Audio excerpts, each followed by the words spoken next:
a long time, Bowe Bergdahl was considered to be the last man we as Americans could not leave behind. He was being held captive by a brutal enemy and deserved to come home. But the story has changed. A deserter, someone who walked away from his duty, put the lives of others at risk, and now faces his punishment. We are left then to ponder the truth about him and his actions. Let's welcome to MidPoint, author of Battle on the Home Front, a former Navy SEAL, Carl Higbie joins us. Carl, thank you so much for being here today. Thanks for having me. Carl, let's look at what exactly the military has decided here to bring Bowe Bergdahl up on charges of desertion. In your opinion, did they get it right? Absolutely. And I think it should be considered also that the troops that have been killed looking for him, I know there have been 6 troops killed in association to operations looking for him or in some sort of correlation to his disappearance. So they should take that into serious consideration as well. And I would look towards the death penalty if that is in fact the case. Let's talk about that. But wait a minute. Let's get to the death penalty here then. What would be your opinion as to why that should fit the crime? Look, if U.S. soldiers died because Bowe Bergdahl deserted to go over to the Taliban, absolutely, he is an enemy.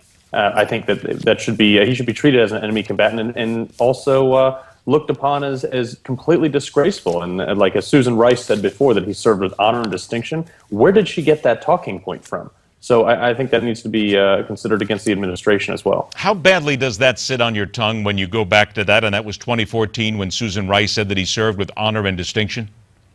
I mean, it's horrible. I think that it's just a reflection of how disconnected the current administration is. And look at the president spoke in the Rose Garden with his arm around Bergdahl's parents. I mean, this was completely unthought through, and they didn't interview anybody, which all of the people he served with said that he was a turd. So it was never brought up from the administration that he could possibly have been a deserter in the first place. It really looks badly on them. Is it fair to say that we're not hearing a lot of the backstory here? Because we certainly hear a tremendous amount about Bowe Bergdahl while he was being held captive.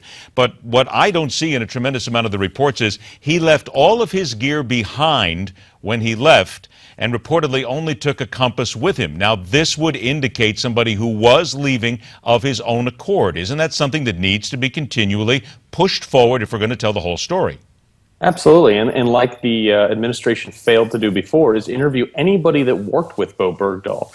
You look at all the major news organizations, they all had his former troop mates and his former platoon mates on TV saying, we didn't like this guy, he was a problem from the beginning, we couldn't trust him, he had questionable loyalties, and that was the rate and song from everybody in that had ever served with him, and they still came out and said honor and distinction, and he served honorably. And I think it needs to be seriously considered to have these guys testify. Carl, why didn't they go back and talk to these people, in your opinion? What were they afraid of? You got me.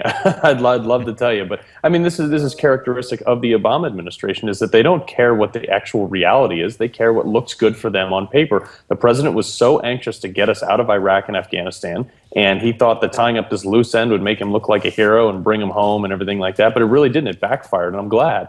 And unfortunately, at the expense of turning over 5 terrorists that are now going to go back to harming or trying to harm America. If we look at Bowe Bergdahl's case and we see what I mentioned a few moments ago, that he actually walked away from his unit, should we stop calling him just a deserter and call him a coward? Or a traitor. How so?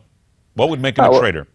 Well, I mean, you look at this. He obviously went over there, and it is notable that during the time of his desertion, attacks on coalition forces did go up. Are they correlated? I can't be the judge of that. It's above my pay grade. But they did go up. Also, you have to look at the guys who got killed looking for him. I mean, what impacted him leaving, and what intel did he actually give that led to the potential harming of American troops? Carl, there are some people in the media who have in the last 24 hours indicated that we should perhaps feel some sympathy for Bowe Bergdahl because he was chained to beds, because he was captured, because he was tortured, and they believe that this should be enough and perhaps we should not consider punishing him. To those people, you would say? Zero sympathy for him. He deserted. As far as I am concerned, he is a deserter, and I think he's a traitor. If he left under the conditions that is being advertised, that's being told on all the major news networks, then he, in fact, does not deserve any sympathy. He is an enemy of the United States of America, and he should be treated as such. When you speak to fellow members of the military, people you served with, and others who maybe still serve to this day, many of them share the same opinion you have?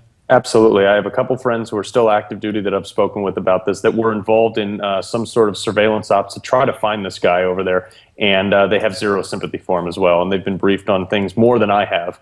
And they don't share every detail with me, but they do share that this guy is he's not an honorable service member. Should the American military then, I know you said death penalty, but then you don't feel that they should cut him a deal at all, go through the full trial and blow him out?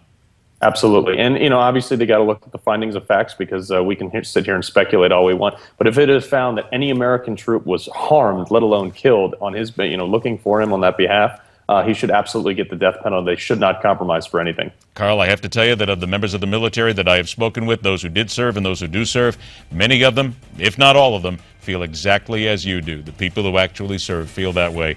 Carl, it is always a pleasure to have you on the show. Thank you so much for being here. I'm sure we'll talk again. Thanks so much for having me. My pleasure. Take care.